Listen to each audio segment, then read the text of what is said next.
Hello everyone, my name is Mohammed and welcome to Code with Structure. In this video, I'll be taking you through a Python crash course. It's going to be fast-paced and there is a high possibility of a more comprehensive video after this one, depending on the outcome. All right, so let's get into it. The first thing I would like us to understand is what we'll be learning, right? So basically, Python is a programming language that is easy to learn. It's versatile. You can use it for almost all kinds of projects, right? And it's ever growing and it's very well supported in communities, and it's really easy to pick it up and build more projects with it. So for more in-depth details, you could check this website, python.org. This is the official website, so you can check more about it here. All right.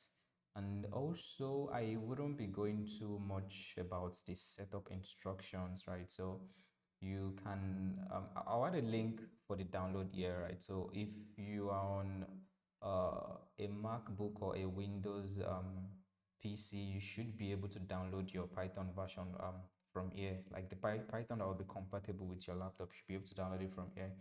For me, I'm on a MacBook, so if I wanted to install from here, I could come here and do Python like this. I can just click on this button, download Python, and it would ask me if I want to download blah blah blah. But I'm going to just click no since I have it installed. So if you are using Windows, you can simply click on this link here. It would give you the Windows version of Python. And if you are using Mac OS or Linux, you can do the same thing as well, or if you have other operating system installed. So the next thing you would want to do is install a code editor. In my own case, I have Visual Studio Code installed, right? So if you don't have Visual Studio Code as well, which I believe you most likely would, you can come to this website to download it as well. I would leave the link to this in the description. So you can download for Mac OS, you can download for Windows and other platforms as well, right? So since I have this installed, I could just close this out and I would close this as well. So I have a quick uh, notes on what I would be teaching today. Yeah, so I would be going through how you can use Python in interactive mode. You can use different data types, IO streams, and control flow statements, functions, and a little bit on OOP, that's object-oriented programming and modules. You don't have to worry about knowing all of these things right now because I would be explaining them as we move along. All right. So the first thing I want to do, once you have Python installed and you have VS Code installed, you should get to something similar like this on your screen when you open VS Code. So what I'm going to do is I'm going to open a new folder, right?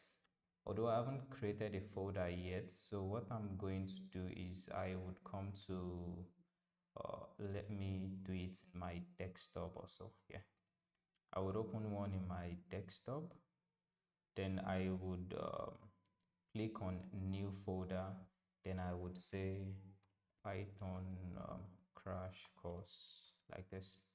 You can name it anything you want. I'm just going to go with this on my own end. Okay, so then I would open this and yeah, so once I open it, might probably get this welcome screen. I'm going to close this off here. So the first thing I want to do, right, is I want to go through Python in this interactive mode. That's the first thing we want to try here. So there are two ways you can use Python. You can either use Python in interactive mode or you can use it in the script mode. So the first thing I will be doing, I'll show you how to use it in the interactive mode. So the first thing I want to do is come to this place here. I want to open this terminal for my own operating system. It's going to open um, ZSH for me because I'm on a Mac, but if you're on a different PC as well, it would open the default terminal for you as well. So what I'm about to show you now, it's basically a very quick way to test problems, to troubleshoot your code, or just a way for you to fool around or mess around with codes and see the results, right? So once you have Python installed, you can simply do this. For me, I would want to check my Python version first. So I would check Python 3 hyphen hyphen version. Yes, so I have Python 3.13, which is most likely the latest, I believe. But if you want to check yours, you can either try Python hyphen hyphen version. If that doesn't work, then you can try Python 3 hyphen hyphen version like this. So it would show you the Python version. That would show you that your installation worked correctly. So the next thing I want to do is just type Python 3 like this and hit enter. You would see it brings up a kind of interactive screen for me in here. Right. So I can do a lot of things here. I would show you how to do what we'll be doing in script mode as well. But let's go ahead with the interactive mode first. So the first thing we want to do, let's pick data types, right? So data types is basically how Python store data, that there are, or any programming basically, there are numerous types of data, but the most basic ones are the ones we'll be discussing here. So numbers are basically from 0 to 9. That's typically what a number is. You can now have combination of numbers. You can have like 599 or whatever like this, or you can just simply have 4 or so. That's a number. Then you can have strings. So basically anything you wrap quotation mark around, like you can even make this a string, or you can say this should be a string as well. This is still valid as a string. So let's try that out. So if we come to Python here, the reason why they call it interactive mode is you get, I believe you get your results instantly, and it's more like a real-time environment where what you type, you get it now. So if I typed 54 here like this, you see it gives me the result 54 immediately here. It types it out for me. So if I do a string, like if I type out a string and say hello like this, I get a string back. So if I do, just to validate that anything inside a quote is technically a string, so I would do this. I would put a number in here and I would hit enter. You see, it's still treating it as a string, right? Okay, so this is the basic behavior of interactive modes, just to show you the difference between interactive mode and the script mode, right? So let me show you how the script mode works. So basically, to use script mode, you have to create a Python file. So for me, I would create one file and I would call it main. I would say main.py. You can name the file any name you want, but I'll be using main for mine. So main.py. So .py is the extension you use for Python files. So I'm going to rename it this. And if I try the same thing I did here, that's me typing 54 here, like this. If I type 54 here and I try to run this, if my setup works, let's see. Yeah, you would see nothing really happens here. Like when I run this with uh when I run this from here, like nothing happens. Like I don't get any results per se. Although I'm not doing anything in this code, this is just me typing a number in it. Like I'm not getting the exact thing I typed back. So this here is like a more interactive approach, right? What you type or what you execute, you get the results for, right? So but that's like the layman definition of interactive mode anyways, but you can take it like that. So yeah, that's, let me check this off. So scripts mode and interactive mode, right? So let's talk about data types still. So while we're talking about data types, we are going to still talk about variable declarations. So to declare a variable in Python, right, you basically use this syntax. You say the name of the variable. Let's do number one. Let's name a variable, or let's call this one name. Then let's put a string to it. Like to define a variable, you add your variable name, then you use the equal to sign and you define the variable. Basically, it's that simple. So in this case, we are going to be defining a string. I'm going to be adding my name to it. So my name is Ahmed. Then I'm going to be adding another variable, but this time I would be adding a number. So I would say, let's say level. Let's say my battery level or something. My battery is probably at 95 now. So yeah. So this is my, let me rename this properly. So your variable name can contain uh, uh, letters, it can contain numbers, and it can include an underscore. Although your variable name should never, and it wouldn't even work, it can never start with a number, right? So if you say one level, you can't have a valid name like that. You'd see your editor would show you an error, right? But if you start your variable with an underscore, it is valid, but you cannot start it with a number. Although if you wanted to include the number, you can come here and say level 1 like this, or you can say level underscore 1. And you can't use an hyphen as well. You can only use an underscore. This is the only permitted symbol in variable naming, like in variable declaration. Underscore is the only valid valid character you can include in your variable name, right? And you can start it with a number. So it's either starts with an underscore or a letter. Anything else that is between numbers and letter can follow, right? Or another underscore. So in this case, I would just say battery level 95, right? So basically, this is a string and this is an integer, right? So just to add a kind of comment to it, to add comment in Python, you use the hash symbol or pound, or how some people like to pronounce it. I would call it hash in this case. So use the hash symbol. So this is for string data types. Then this next one is for integer or number, anyone you choose to call it, something like that. Yeah.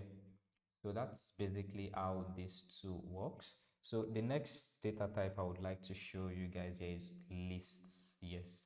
So let's say I wanted to store the number of people that commented on my YouTube video, or did comments rather on my YouTube video. I would say comments. This is the name of the variable I'm going to declare. Then I'm going to use my equal to. Then to declare a list, basically a list is a collection of items. The items can be of different data types or the same data type as the case may be. But in this case, I'm going to just declare uh, a list of strings. So that is what I'm going to do here. So to define a string, you use this. To define a list rather, you use this square brackets, right? So the first thing you want to do is add each of those items in your list. So what I want to do is the first comment, let's say well done. The second video, say nice video or something like that, if you guys are that nice. Yes, so the next one could be keep this up, something like this. Like it could be any kind of data, any kind of comments you want to add to this. So this is basically how a list works. So you just keep adding your items in the list, and you can keep adding them on and on and on. Well, I don't know a known limits to this, but you can just keep this on. So yeah, this is a list. Actually, let me put the comments here instead. So okay, okay. So oh yeah, then the next thing I want to do is talk on dictionaries. Yeah, so Python dictionary is typically like the normal dictionary, right? In your dictionary, you have a key. That's the word you want to you want to check the meaning for, and you have value. Like the value is the definition, right? So that's how a dictionary works in Python as well. You have a key and you have a value. The key is the word, the value is now the definition of the word.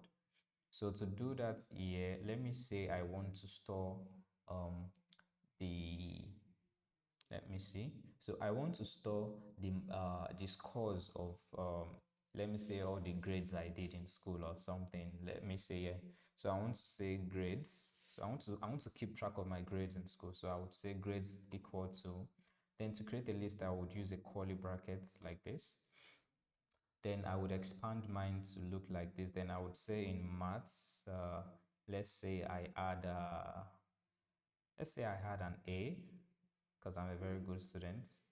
In English, yeah, so let's give me a B because I'm not really a fan of English per se. So let's say physics, of course I had an A in physics as well. Yeah. Then in chemistry, oh boy, I had a C. In biology, let's say you had a very good grade in biology, which most people do. You had an A in biology. So you can typically do something like this, right? You can do something like this with your dictionary as well. So this is the key to the to this value A, right? So that's how dictionary works. You have a key, then you have the value. Now the value can be of any type. It doesn't have to be just a string. You can add maybe the scores. You can say 90, or you can add in this place too as well 100 or something. Like you can add any kind of data there, it will take it. So the key of the string, right? The key of the dictionary, is recommended, highly recommended for it to be a string. I think numbers do work as well, but that is not really a nice thing to do per se. So you can just use you should use strings, I would recommend. I mean, there might be cases where you want to use integers. I do not know, but it's preferable and advised to just stick with strings. It's more logical anyways. Yeah, so you can have something like this as well. Okay, so I think that's that on the basic data types we would be discussing in this course, right? So quick one, having defined all of this, right? I want to show you how we can display this this data, right? How we can display everything we've done here. We can display it in our terminal, right? While I still have my interactive mode on, so what I'm going to do is I would exit the interactive mode, and just to clear the screen and reset things, I would launch it again. Then what I would do is I would copy this name here, hit enter. I would copy this as well, and I would copy the comments. I want to copy the grades as well. Okay, awesome. So I've copied all the variables I declared in my script. I copied it to the interactive session. Just I want to show you guys something really quick. So if I wanted to display the value of name, right, I can display it in here using a function or we'll talk about functions in a bit, but know this as it is, right? So when you want to display a value to your terminal, you could just use the function called print. Then you pass a value to the function or an argument to the function. In this case, I would be referring to this value I created with the variable name of name. Then I can say print name in this case like this, and it prints the name there. The name says Mohammed. Or to make it more interesting, I can do something like this: print name, or rather print my name is, then I would say comma name like this. So this print function basically accepts multiple arguments. So I can keep on passing, let me show you really quick what would be happening. I can pass name twice here. It's going to print it twice. But instead of me passing name twice, I want to do print my name is Mohammed. So it's going to print the value of the name here like this. So you see what happened here. So it prints my name is Mohammed, right? So that's basically how you can use the print statement, and you can use this for the same the other variables as well. You can say print my battery level is, Then you can just add battery level here like this. So you can see my battery level is 95, right? Then the next one you want to print is the comments. You can say um, people said this on my channel, something like this. Then you can pass in the comments here like this. Yeah, so you see it printed the list in itself, right? It printed the list in itself. I will show you a nicer way to print something like this next time, but for now you could just use this syntax. And I want to print the last thing here, which is the grades, right? So I will do print these are my fake grades. Yeah, so I would print grades here like this. Yeah, so you can see it printed the dictionary exactly as it is, right? These are my fake grades. It printed it out. So I can basically do the same thing in script mode, right? So I can, yeah, I would come here and do print my name is this. Then the next thing I want to do is print my battery level is then battery level. Then I want to say print people said this on my channel. Okay, then I would print this last one which says these are my fake grades. Yes. So the other advantage I would be showing you now for running in script mode and interactive mode, right? For interactive mode, once I exit this terminal, right, or this session in the interactive mode, I wouldn't be able to really recover or reproduce everything I've done here, right? But with the script mode, I always have it on record in this file. So let's just move away from interactive mode to using script mode. So to run your Python scripts, you can either use this button here on VS Code if you have it configured, or you can just come to your terminal and say Python 3, then type in the name of your file. In my own case, it is main, then add the extension .py. So if you run this, you should get the same results we got in the interactive mode as well. So this is what we are going to have here, right? So we basically printed out all the variables we've declared, right? Yes, and that is how that is. See, English is really something for me. Anyways, moving on. While this is output, like while I've shown you this output stream already, right? So print is the syntax used to display things to the terminal. That's from this side. So that's input output stream rather. So let me show you how you can receive values from the terminal. So I've shown you how you can display values to the terminal.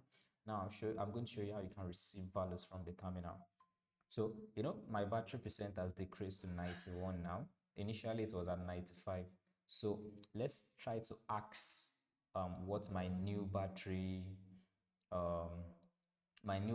level is, right? So I would come to this side of the script here, and I would say, let me name this variable new battery level.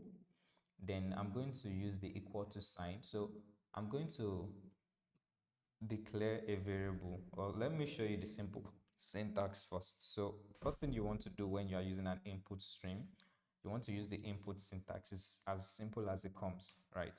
So you use the input function, then you type a prompt. You can leave it as it is, but we want to type in a question, right? We want to ask a question. So in this case, I would say, what is your new battery level, like this.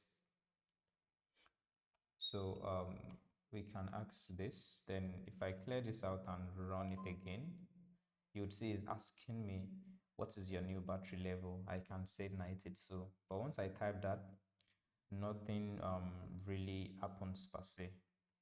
So I want to move this to the right side here. I feel like it's more convenient, kind of, for me at least.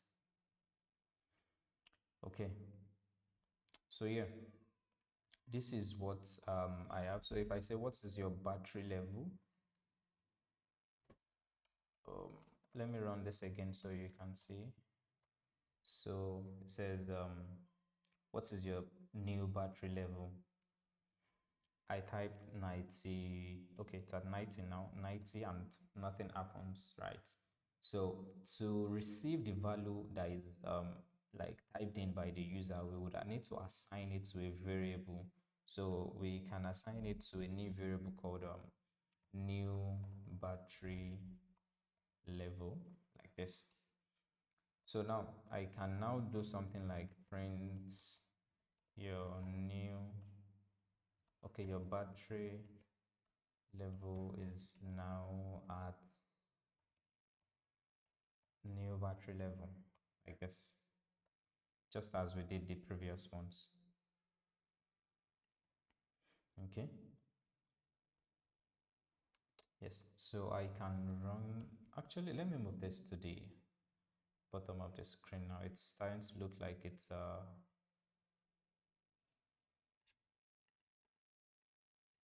oh boy. Okay, let's try that again. Yes, I feel like this is better in a way. It's giving more screen space at least.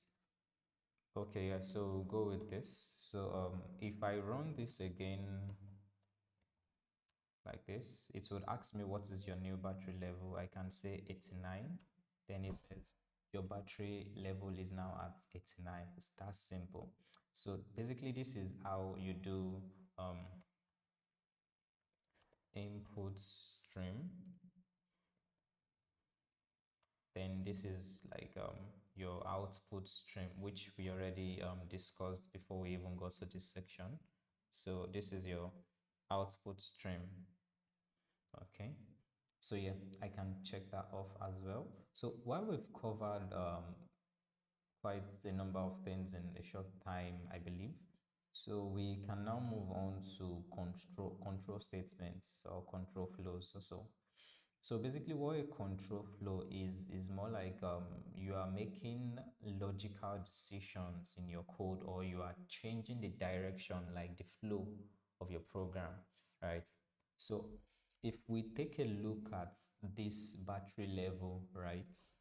So let's check the first control flow we want to talk about. We want to talk about this if else, if elif and else statements, right?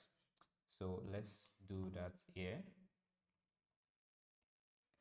Okay, so yeah, the first one we want to talk about is the if statement.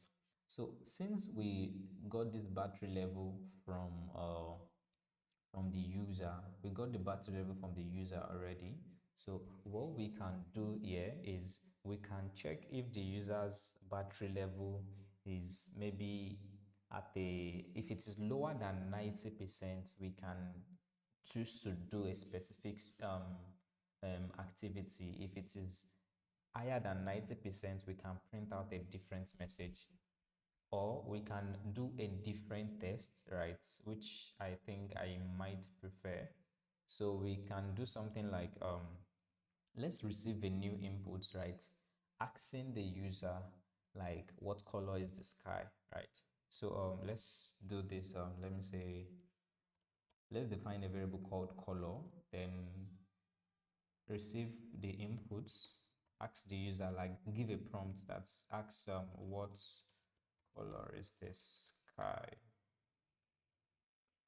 Let's make this more like a passcode kind of thing, should we? Nah, that might be too complicated. So let's just do this. So to do an if statement with this variable here, we can simply do something like if. So the syntax for if is you start with this keyword if, then you now add your condition for the if statement. So if your condition is true for that statement, any code you add below the if statement is going to run, right? So let's declare this first. So let's declare the condition, or define the condition first. So you can say if color is equal to sky blue, sorry. So basically this operator here, it's called the equals to operator, if I'm correct. So you can compare values with this operator. So I'm saying if color is equals to blue, then do a certain activity which we are going to declare now. So if the color is equal to blue, we are going to declare a block of code. So to do that, we use indentations in Python. So I would use a colon here, then click enter. You'd see there is like an indentation here. That's how Python differentiates each blocks. So in this case, I would say print what color is guy? The person said blue, then I would say um, correct. Like if the person said blue, it's correct, right? So let's try that out. I'll clear this and run it again. So the person asks, okay, the first question here is what's your battery level? I clicked on 92. Then the person said, what color is the sky? I can say blue like this. Then it said correct. So now let's try a case where we type something that is not blue. So I can say let's try red. You see, nothing happens, right? So nothing happens in this case. So if the person enters the wrong answer as well, we want something to happen. So we can say else. That's more like you saying like if you send someone to get something for you, if you say if they have sprites, get it, but if they don't have sprites, get coke or something else, something like that. So that's basically what we are doing here. So we are saying if the color is blue, print correct, but if the color is not blue, then do something else, which is what we are going to define here. So we are going to say print um not correct or something like this. So if we run this again, and let me clear this off, this is better. We run this again and answer battery level 82. What color is sky? Let's try pink. I don't know why I did that, but pink. Okay, so it says not correct, right? So what if we want to check if this uh people they've watched what's the name of this movie? uh Poco, is it Poco? I don't know what's the title of the name. The movie. Let me check that really quick. Oh, it's, I think it's Coco or something. Yeah, it's Coco. This movie here. Yeah. So I want to check if the person has seen the movie Coco, right? So instead of just checking if the person entered blue and if the person did not enter blue, we want to check for something else. So if the person said elif, so this elif is more like saying if they have sprites, get sprites. If they have coke, get coke. But if they don't have sprite, if they don't have coke, just get anything else. That's what we are trying to define here. So the first check is going to say if the color is blue, then print correct. But in this case now, we want to say if the color is something else. So this elif is a short version of else if. So it's more like saying else if they have something else, or else in this case I can say else if color is equal to, I don't know the right spelling for this, or even if the word I heard is correct, but I would say raniamo or something. That was what I heard anyways. Don't judge me. This was what I heard. Okay, so this is going to be the second check we do, right? So if the person enters this uh, color, which is, this is not a color, but if the person enters this answer, we are going to say you've seen the movie Poco, like this. Sorry, why do I keep saying Poco? Poco, yeah, like this. So I'll clear this out and do Python main. Then battery level, that's becoming old, so 86. Then what color is the sky? I can say Rania. How do I spell it? Yes. Then it tells me you have seen the movie Coco, something like that. Okay, so that's basically how you use if, elif, else statement. So you can use if statement alone, or you can use if with else statements. And when you are using elif, you always require an if statement before it, right? So you always require an if statement before it, right? Then the next thing we want to check here is the for statements. This is interesting. So what we want to check is the for statements, right?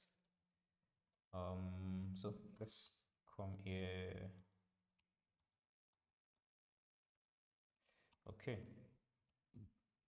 So the for statement is basically a loop statement, or a looping statement. Sorry. So I can use a for loop to do a lot of things. Uh, let me. I don't know if people call it for statement or something like that. I'll just call it a for loop or something. It feels more, yeah, this feels more comfortable to read. Yeah, so a for loop is basically a way that you iterate over an iterable. So in plain English or simple terms that you and I would understand, is any item that you can the Pythonist time is still coming out, but any item that is like a list or a dictionary, you can iterate over them. As you can loop through them, or even a string, so you can loop through them, right? I'll show you what that means in a second. We are going to loop through a string, uh, and a list, and a dictionary. We will try to loop over an integer and see what happens. That wouldn't work, but we would actually see the error that happens. We would understand why we were mentioning the word iterable, right? So what we want to do is to define a for loop. It's actually very easy. You just use the syntax for, or the keyword for, then you mention the variable. Like when you are looping through each item, you need a reference for the item. So commonly people use I, like for I in let's say name now. So for I in name, we can say print I, like this. So we can say for I in name, print I. Then I would run this again. Now I would answer these questions all over again. Hit it to, let me say, blue. Then you see what happens here now. It prints MOHAMMED, like on different lines. So a string is iterable. That is what this tells us. So if we copy this, right, and we change this to the um, battery level variable, right? So as you can see, this battery level here is a number, and this one here is a string. So if we try to print this, let's see what happens. Okay, so let me enter 21 here, blue. Yeah, look at what happened. So it said int object is not iterable. So basically, now I believe now you understand the whole idea of me saying iterable. So iterable, in a layman's term, is something you can run a for loop through. Let's leave it at that for now. So as you progress, you will understand deeply that it's not just something you can run a for loop through. There are deeper meanings to iterables, but let's just put it at this, right? So an iterable is something you can run a for loop through, and as it is, you can't run a for loop through an integer, which is what we have seen here. So this is not going to be valid. So we are going to try it for a list. That's we have, what did we define in a list? We define here comments. So I want to print out all the comments people said on my channel. So I can just do this here, and I would, okay. Yeah, so see what happened here. He printed the name in this side, then he went to the other for statements, for loop where we added here. So he printed all the comments in this lists. It printed them as well. The first one, well done, nice video, keep this up. Then if we try it for let's try the same thing for my grades, right? So let's see what happens.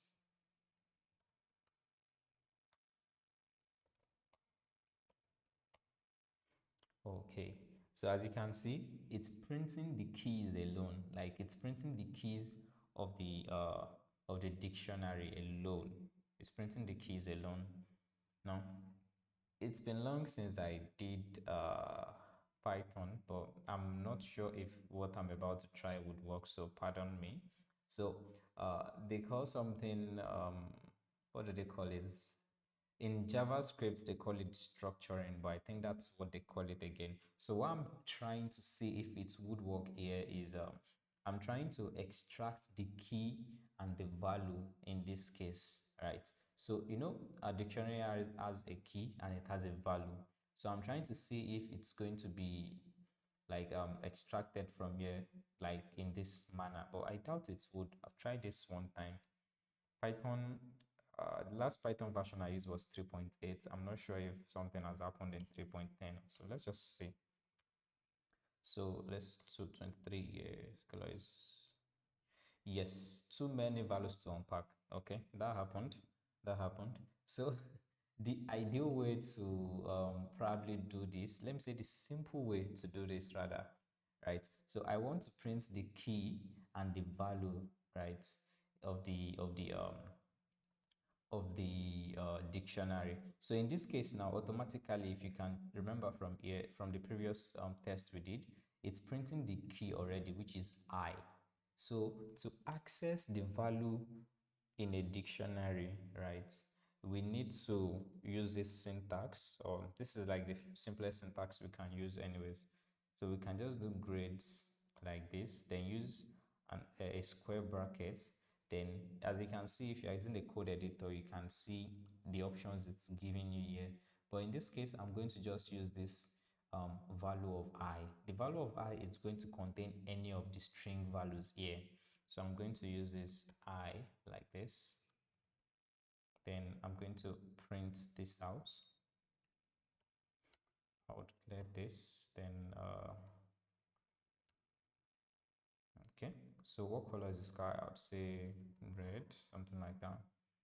Yeah, so you can see it prints math with the 90 of value, English value of B, physics 100, chemistry C, and biology A. So that's what that did, right? So that's how a for loop works, basically. One other thing I want to show you in comments, right? So let me show you. So let me call it indexing, which is actually a very cool topic, right? So in programming, right, when you start counting, right, you count from zero, right? When you are doing indexing, at least in programming, you start your indexing from zero. So what is indexing? Indexing is what tells you the position of an element in a value, or in what do they call it? In an indexable element, if you may, right? I don't want to say an iterable, but I think it would be an iterable, you'd still call it. So yeah, so if I wanted to index this name value, that's I want to print the first item in this name, like the first element in the name, that's M. So I can come here and do print name. Then using that square bracket syntax we use to print the grades in this place, we would use the same thing here. So I would use square bracket 0. So that will print the first item on the list for me, right? So let's try this. So okay, you can see from here it prints M in this place like this, it prints M. So if I wanted to print the second argument, or the second item in the string, that would be O. So I would print this. Nope, I'm not starting a collaborative session. Yeah, so you can see it prints the letter O in this case, right? So if I want to print the last letter, I would have to count. So this is 0, 1, 2, 3, 4, 5, 6, 7. So that's 7. 7 would print the last letter for me like this. So it should print D here. That's what this does. But another easy way you can do printing of the last letter, right? They call this, it's still indexing, but it's negative indexing in this case. So Python allows you to use negative indexing. So if you count from 0, 1, 2, 3, 4, like from the front, when you are counting from, when you are using negative index, you count from the back, but you don't still start with 0, 1, 2, 3, 4. You start with -1, -2, -3. Like a Nigerian would tell you, this will be -1, -2, -3, -4, -5, -6, -7, and -8. So let's do the equivalent of the first item using negative indexing. So that would be -8, right? Yeah, so look at this. So index 0 and index of -8 in this value of Mohammed is the same thing, but it's easier to print the first index with index 0. So if I want to print the last item here using the positive index, the normal index, I can do index 7. That's because I've counted the items on the list, in the name rather, the length of it, I've counted it. So the next thing I want to do is I want to show you how you can use negative indexing. So I can just do -1. So since -1 is like the last item in the list when you start to count from the negative index, okay? So if I print this, I should have MM and DD in this case here. So let's print this. So you can see I have MM here and I have DD, which is correct. Yeah, so that's how indexing works. So this one is let me comment it here, negative indexing. Let me just name this positive indexing as well. No one calls it that anyways, but let's just call it positive indexing. Okay, yeah, so that's that on loops. So yeah, so for statements, there is this other loop which is quite interesting as well, which is the while loop, or typically I think this one can be called the while statement, right? So the while statement is just like the if and for if statement rather. It's just like the if statement, but it runs indefinitely. If the condition in a while statement is true, it will keep running. But if the condition is false, it would stop running, right? So let's use the same uh, the same way we printed this for loop. We printed all the items in this list with a for loop, right? Let's use a while loop to do the same thing, right? So interchangeably, you can use a while loop for a for loop.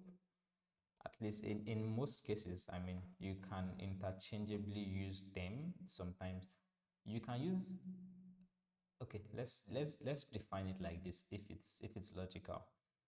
A while loop can act as a for loop, right? But a for loop cannot necessarily act as a while loop, right? You would understand that as you practice more, but in this case, let's try to print out the characters in this value name, right? So I will do let's try this first. So uh while true, right? So this is the condition we are passing in the while statement, and we are already saying the value is true. What should happen? So let's do this. Print um let's just say print I'll keep running, something like that. Yes, so this would basically keep, like, it should just keep running on and on and on.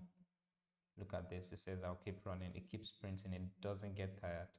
So I'll show you guys a very funny trick I used to do. Um, I used to do back when I used to start learning programming. It used to look like a kind of hack. Like when you look at my screen there, you probably think, oh, this bro is hacking or something. But I was just messing around, right? So let's declare a variable called x in here. Let's call it 0, right? And let's Let's now print the value of 0 here, the value of x here, like this. But instead of just leaving it to print like this, right, I would use this syntax here, just call it no, they call it end. Yes, I'll pass a value here called end. By default, this value is of the it's holding the value of slash n. If you don't pass it, it uses slash n, and slash n in programming means you should go to the next line. So this end value is basically telling Python that after what you've printed, go to the next line. But in this case, I don't want it to go to the next line. I want it to be printed on the same line. So after printing the value of x, I want to update the value of x, right? So I would say x equals to x plus 1. So I want to upgrade the value of x with 1. So after this while loop prints this x statement, this x value, right, it is going to add the value of x to be plus 1, and it's going to run the loop all over again to infinity. So let's try that. Okay, I would enter just, yeah, look at this. This is kind of cool. Like, I used to do this a lot. It was always fun. Sometimes I would just sit and just keep watching this like this. Call me a nerd, but this is fun to look at anyways. I've actually tried this to an extent. I think I was using a low-end PC. I think it just told me, I don't know what happened. Probably one weird memory issue or so. I don't know. But I don't think it would happen on most PCs these days anyways. So I can just press Ctrl C to cancel that. And if you can't cancel it, well, you can just install another operating system if that works for you. Yeah, yeah, so this is a simple example to show you that the for loop will keep running indefinitely. Let me show you. Let me just add a comment here.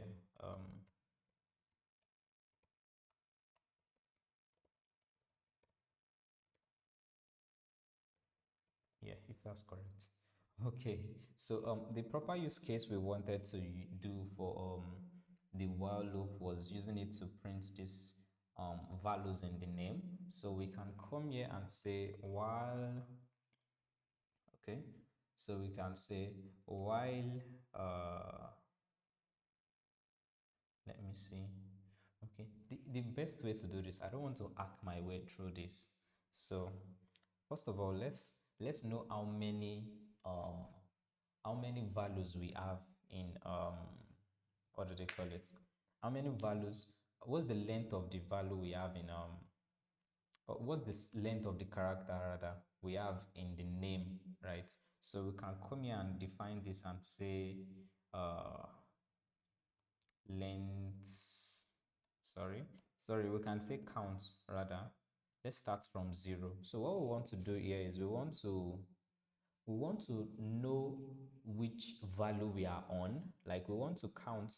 We'll first print the value on index 0, index 1, index 2, and so on. But once we get to the index 7, that's once we get to number 7, we want to know that the item has like that's the end of the character, right? But we don't want to add code it there. We can just call this yeah, let's go ahead with this. We are going to start from 0, right? Just like we did here, we are going to use a while we're going to use a while statement here, but the condition we are now going to pass is while counts is less than or equal to the length of name. Print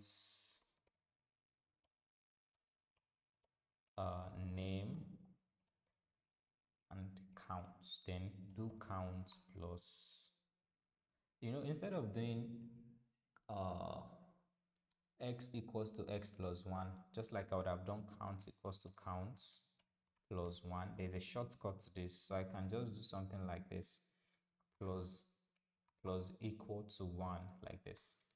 So what is basically happening here is I started counting from 0, and I checked if the count, like the place we've counted to, if it is less than or equal to the total length of this character here. So this function is used to check the size or the length of a character or a value in Python, right? So if we try this, you would see it would act the same way as the for loop, right? Okay, so it says out of range. Let me see. Yeah, so it printed, okay. So it has to be if count is less than, yeah. So what happened here is this length is actually 7, right? So let me I don't want to explain that so much, but the length of this character is actually yeah, it's 8 according to Python. It's 8, right? Or according to anybody, the character is 8. But since we started counting from index 0, the last character would be index 7. So we can't exactly get to the value of 8. So that was why this um, error happened. It said string index out of range. So what we are going to do, instead of doing if the count is less than or equal to length of the name, we are going to just do while count is less than the name. So I would save this and run this again. Yeah, so you can see we are not having that issue anymore, right? So it just prints the same name here. If you scroll up, you would see the same thing was done by this for loop in this case as well, right? Okay, so yeah, you can basically do this with the while loop, which is kind of cool anyways, but it's like a longer version of the for loop, or it's just showing what you can do with the while loop as well. Okay, so yeah, I think that's that on control flows, and the next thing would be um functions. Actually, yeah, the next thing would be functions. I'm not sure we'd have enough time to discuss modules anyways. So let's quickly go through functions. Okay, so basically a function is like a reusable piece of your code, right? So the same way we have been using this print statement and this length, that's typically how a function is, right? So now we want to learn how to write our own.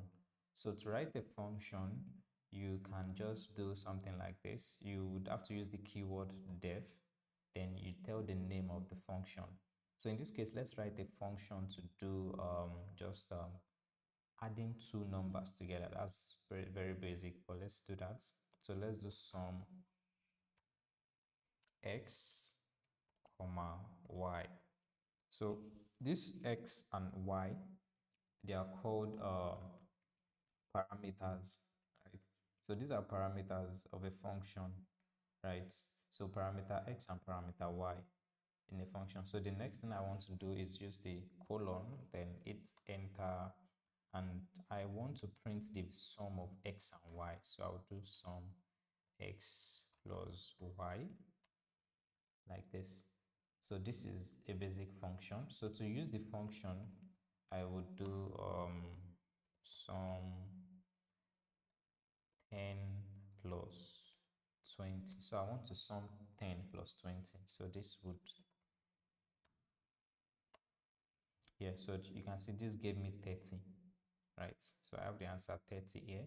So if I try to do um, 25 plus 35, yeah, it would give me the like sum of that value as well. So the idea of it being reusable is what I'm showing you here. So I can reuse this function over and over and over and again using different values. I can do that. So yeah, that's how the sum function works. So in this case now, you would notice that the function is just printing a value now. It's printing the result instead of returning it to the like to this function itself, right? So to make it return a value instead of, for instance, now let's try this. Let's call this s1 equals to s2, right? And we are hoping that the sum of these two numbers and the sum of these two numbers will give us s3 like this. So s1 plus s2. This is what we are hoping would happen. So we can say print s3, like this is what we want to happen, but this is not going to work with this function, right? So let me copy this and just put it here as a sample of a way to use the function. So we can use this function like this. So to make this function, let's try on this and see why it wouldn't work first. This is most likely going to throw an error. Yes. So you get the error saying unsupported operation for plus. So you can add a non type and a non type. So that's basically what these two are. S1 is non, S2 is non. That's because we are not returning any value here. We are just printing the value.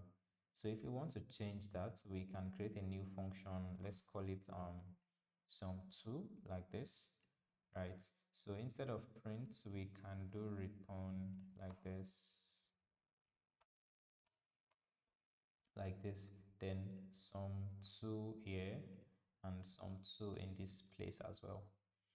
So if we run this again, we should get a better result. Yeah, so you can see we got 30 for this one here, and we did 30 plus 60. Now we have 90. So that is what we have here, like in this sum2. So this one is let me say, I think they call it a returning function or something like that. I think so. Yeah, something like this. Let's just leave it as it is. A function that has return and a function that does not have return. I don't remember the name they call it, but you can define a function like this. So this is defined using something like the way we defined this now. We are using positional arguments, like yes. So any value you pass to a function, you call it an argument. So in this case now, you are calling these functions with positional arguments, right? You are calling them by position. So another way you can call them, let's duplicate this function and say let's call this y like this, and call this x. Let's call this one x like this, and we'll call this one y. This is you calling them with like the keyword, like that's the name of the parameters. You are calling them by the name of, or you are adding the arguments by the name of their parameters instead of by their position. So the value of y in this case, we want it to be 10. The value of x in this place, we want it to be 20.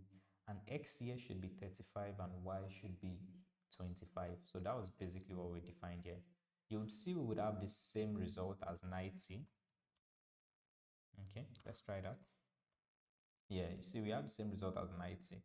So that's how you do a positional argument calling, and you do non-position or keyword argument passing, right? So you can use the two in kind of a mixed pattern, right? You can do something like let's call this, yeah, let's leave it as x. Then for this value here, let's now call this y. One thing you can't do is you can't start a positional argument, a keyword argument like this, and come to the second or other arguments and leave it as a positional argument. It wouldn't work, right? So if you want to use a keyword argument, you have to start it with the, if you want to use it for everything, right? Or if you want to use it for everything, you have to define it for everything. But if you want to use it for just one character, it can't be the first character. It has to be most likely the next character. Like if you start using, let's say this argument collected more than two arguments, right? You can't come here and do z equals to 20. If you have to start from here, so I can say y equals 25, it would work. But if I leave this, if I skip this here and I don't put a keyword for it, it's going to throw an error as well. So we can't have something like this. So what we are going to do here is I'm going to show you how you can mix positional arguments and keyword arguments. So you can simply do that this way. So to have 90, like we would also have 90 in this case rather. Like let me show you that. Yes, so we have 90 with positional arguments, with keyword arguments 90, and with a mix of both we have 90 as well. You see, they work exactly the same way. It's just a syntactic preference kind of thing, right? Yeah, so we've done that. I think I would talk about OOP in a separate video with modules as well, right? Then the next thing or the last thing I would like to talk about is Lambda expressions. These are really cool things. You might not really use them or get to understand them now, but it's really something cool you should look forward to.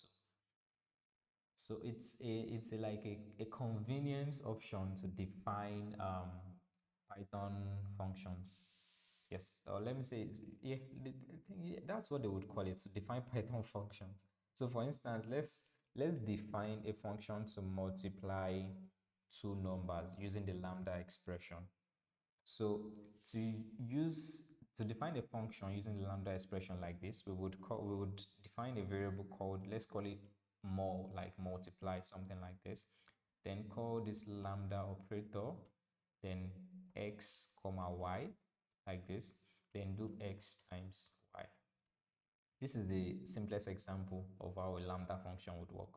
So if you can see, if you over here, you would see it's a def, like it's a shortcut for defining small functions. So this more here is the name of the lambda expression. The parameter x and y is also available here. So we can just do um, print more 2 times 8. So this should print 16 if my math is correct. So if I hit enter here, you should see 16. That's like the simplest way you can use a lambda expression. It's just like a quick way to write a function.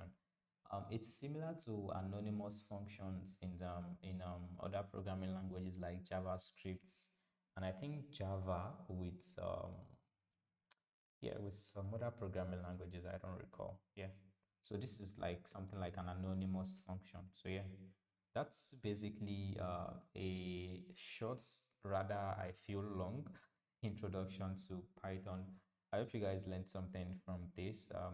And for this file, I'm going to just upload it in a kind of shareable notes where everybody can have access to it without having GitHub or something like that. Yeah, so I hope you guys learned something from this and I would see you guys on the next one. Don't forget to like, share, and subscribe. And just keep the channel running with encouragement and all the good stuff. Yeah, thank you guys for your support so far. And we recently hit 100 subscribers on the channel, which is actually like a nice thing for me. And given the fact that I always do my best to show up and keep attendance. But yeah, thank you guys for the subscribers and the likes and the shares and everything on the ground. So yeah, don't forget to like, share, and subscribe as well. I'll see you guys on the next one. Peace.